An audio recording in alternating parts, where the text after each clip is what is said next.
How's it going, guys? Mr. Game of Famer, and today we have the first episode of something I really wanted to start. It's a new series called SportsTalk, and it's self-explanatory. I talk about sports, and hopefully you enjoy that. The first topic we'll talk about is that day one of the NFL draft concluded yesterday. And if you don't know, because only my two connected franchise videos I've made are on the Miami Dolphins, and because I'm a Miami Dolphin fan, and so I'm a little bit I really want to talk about. I really do want to talk about the draft and our selection. And if you don't, I guess follow the NFL or just football, American football. So yeah, I guess you don't know, but if you do know, you know who we picked. So we had the 13th pick in the NFL draft, and we selected Laremy Tunsil, offensive lineman out of Ole Miss. And this man, even coming out of high school, was a top prospect, 5-star prospect. So basically, ever since he's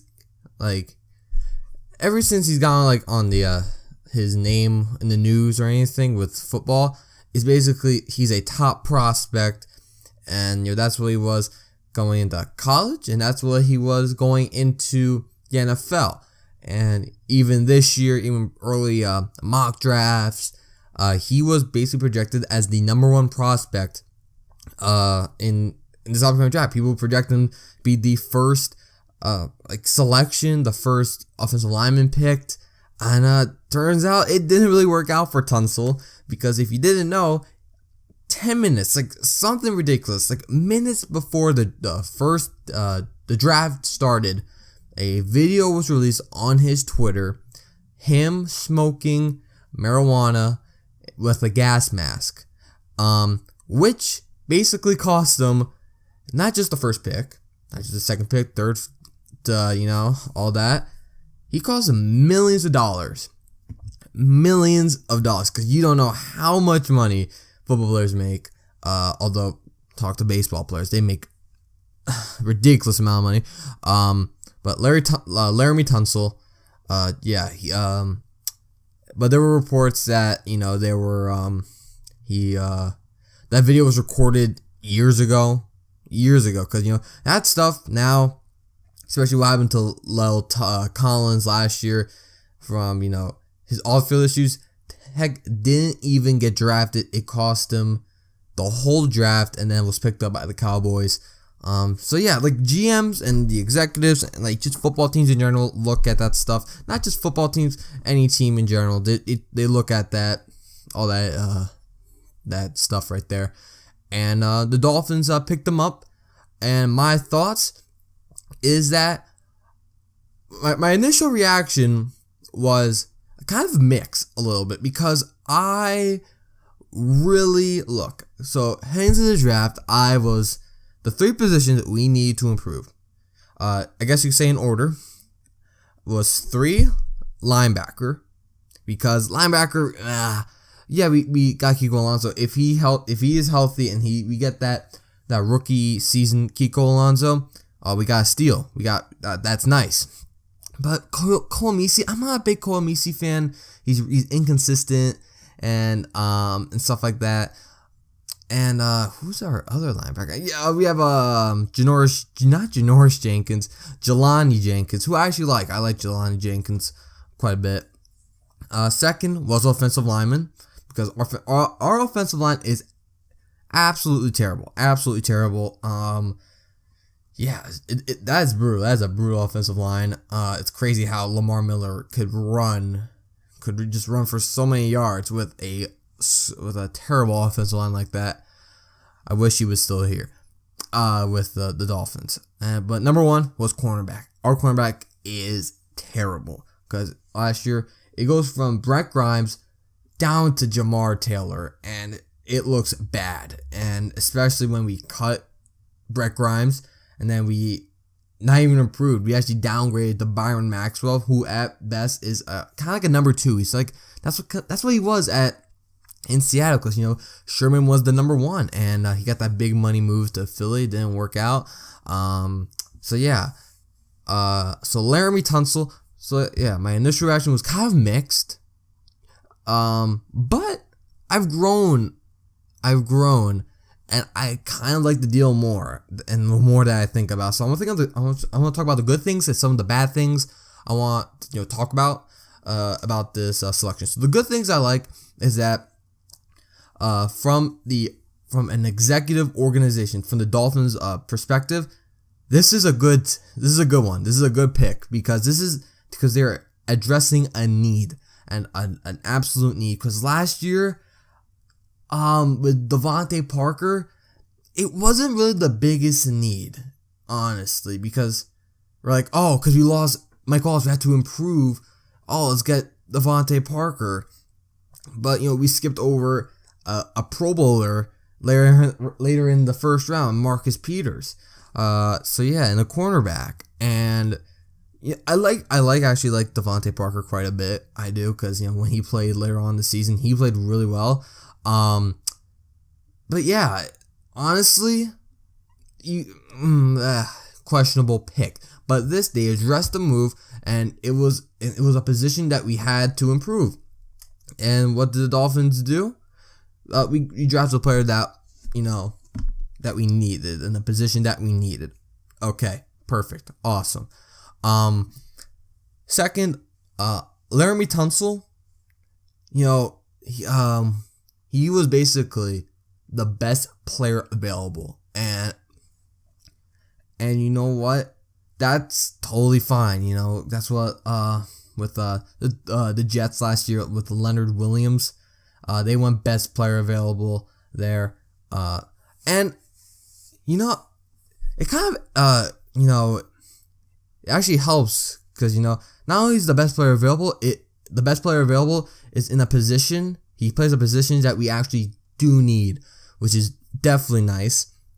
So yeah, that's very nice. And because he's a talented offensive lineman coming out of college, and people project him as the number 1 prospect.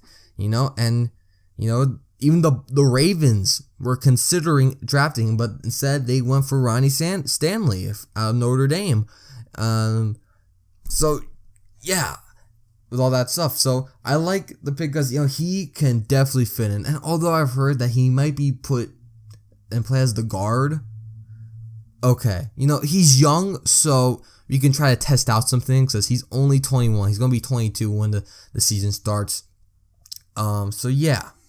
So overall, yeah, I like it, but I'll talk about some of the things I'm like, The thing I was like, is because, like I said, I really wanted a cornerback. I really do. And the person I wanted, everyone, was Vernon Hargreaves III.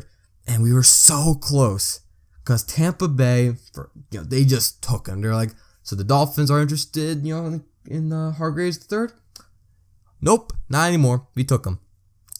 So yeah, interesting. I was like, dang it.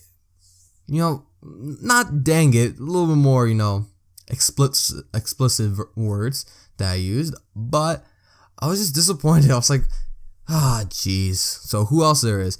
There is also the guy of Houston, Jackson. I forgot his first name. William Jackson III. I'm not sure. He's from Houston. I believe he plays for Houston. And also Mackenzie Alexander, out of Clemson, because obviously this is before day 2. So I don't know. Who knows? Maybe the Dolphins picked him. The Dolphins didn't. He was drafted somewhere else. So he's still someone I still have my attention, because he wasn't even drafted first in the first round. So who knows?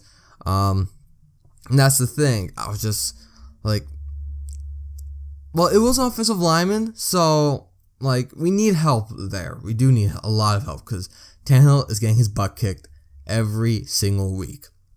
Basically, ever since he's gotten into the league, he's been leading the league in the most sacks. He's like the most sacked quarterback basically ever since he arrived in 2012. It's ridiculous because he gets no protection. He has no time in the pocket, and yeah, and I guess most of his blame goes to the offensive line because he has no protection, and that's why he's kind of rushing and makes those silly decisions. Although he should use his legs more, but that's a different video. So yeah. But also I guess the big question mark is hopefully those off the field issues just disappear, and just hopefully, if this so it sounds like hopefully this video was from like years ago, a couple years, like how many years ago, who knows, like hopefully, like it's a couple years ago, and Tunsil's like, that was me in the past, I'm changed, that's not me anymore. But also we learned right after he was picked that he accepted money from the head coach of Ole Miss. I forget who his name is, like Freeze. Like I actually don't know what his name is. It's like something Freeze. But yeah, he actually accepted money during his time in Ole Miss, which is also But hopefully, we can just put those aside, and he can just play as as a football player, not anything else off the field, nothing like that, because you're getting paid to play football, and just like he also got hacked on social media. Like, does someone really hate Laremy Tunsil and just really wanted to like ruin the day of his life? Like, he's basically ruining his his moment, probably his, the moment that he's going to look back on later on in his life. Like, someone really hates Laremy Tunsil and really want to screw him over? It did, because he lost millions of dollars if he was picked number 1, number 2 in the top 5, but he slid to 13. And Chris Greer and Mike Tannenbaum, they took advantage of that, and they took him.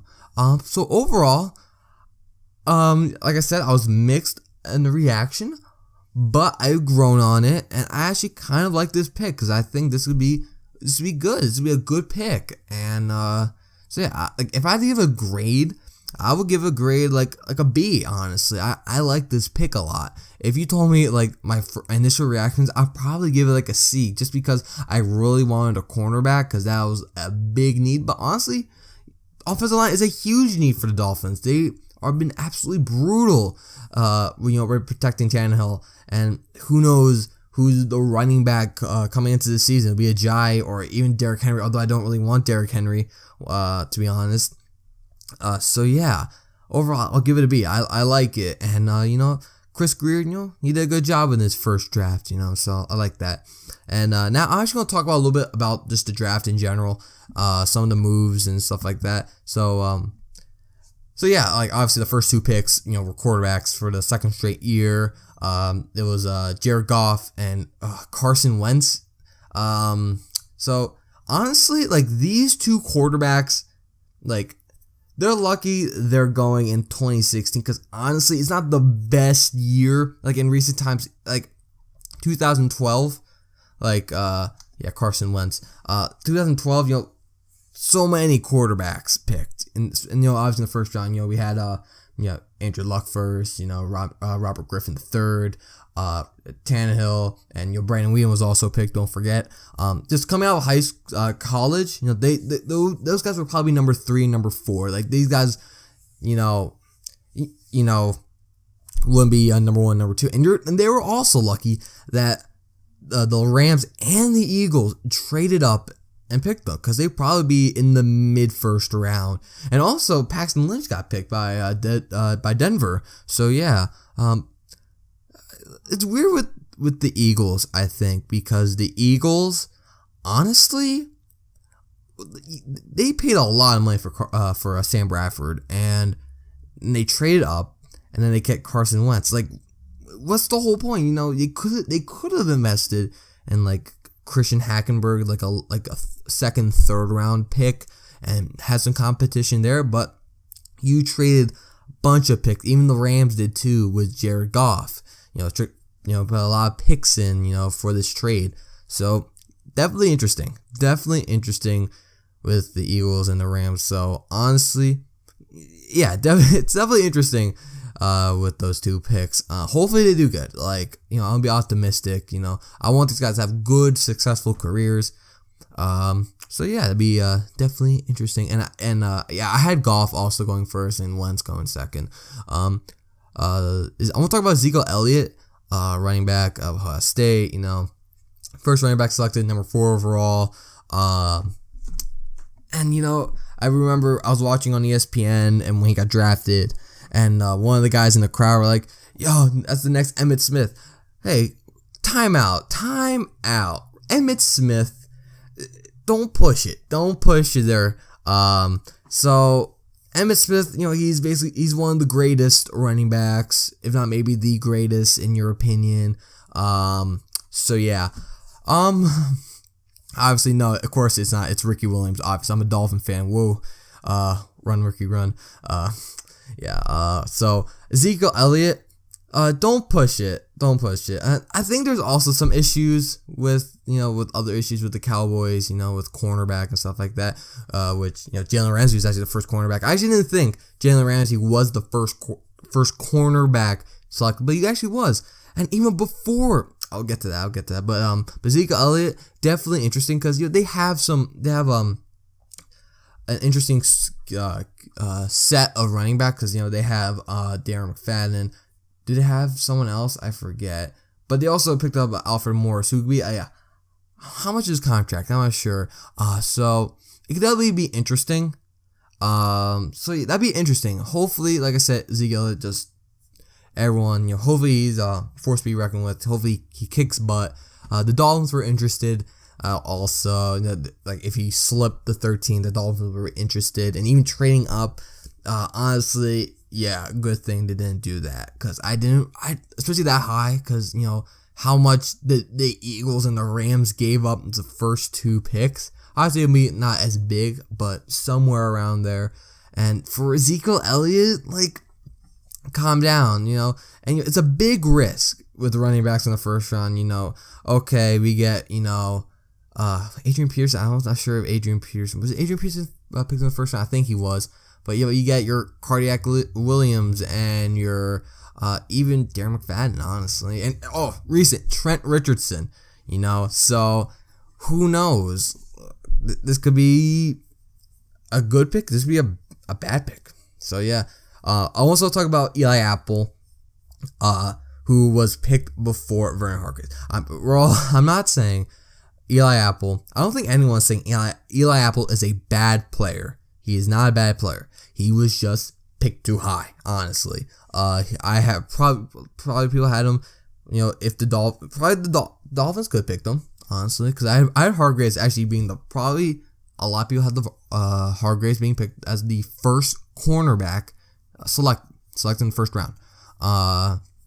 So yeah, Jalen Ramsey, I thought he was also going to be falling to the Dolphins as well.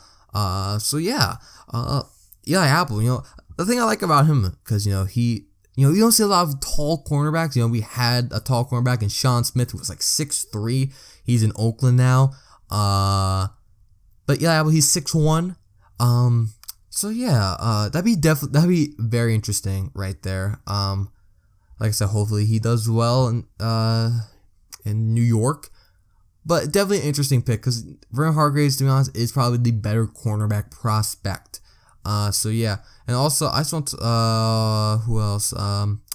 There's Paxton Lynch, who was picked by Denver. That'd be interesting. Battle, because it'll be Lynch and Mark Sanchez probably for a starting spot. Because I believe those like the 2 main guys in the quarterback competition, but for Denver. So yeah, very interesting right there. So yeah, that's really it. I just want to talk about basically how the Dolphins picked, and also a little bit about the draft. Because honestly, I am not a analyst. I don't think I'm the best. I know sports. I'm not like, okay, I'm the best, bow down to me. I follow sports a lot. I love sports, but I'm not. I don't work at ESPN. I'm not an analyst. I'm just it's just me talking to just talking about just my opinion and all that. So it's already like 20 minutes, so yeah, it's be a long video. So yeah, thank you guys for watching. Comment, rate, and subscribe for more content on this channel. Also, just like I said, what are your thoughts on the Dolphins pick, and also what were your thoughts on the whole draft in general? Any surprising moves, just anything about the draft. So yeah, thank you guys for watching. Comment, rate, and subscribe for more content on this channel, and I'll see you guys next time.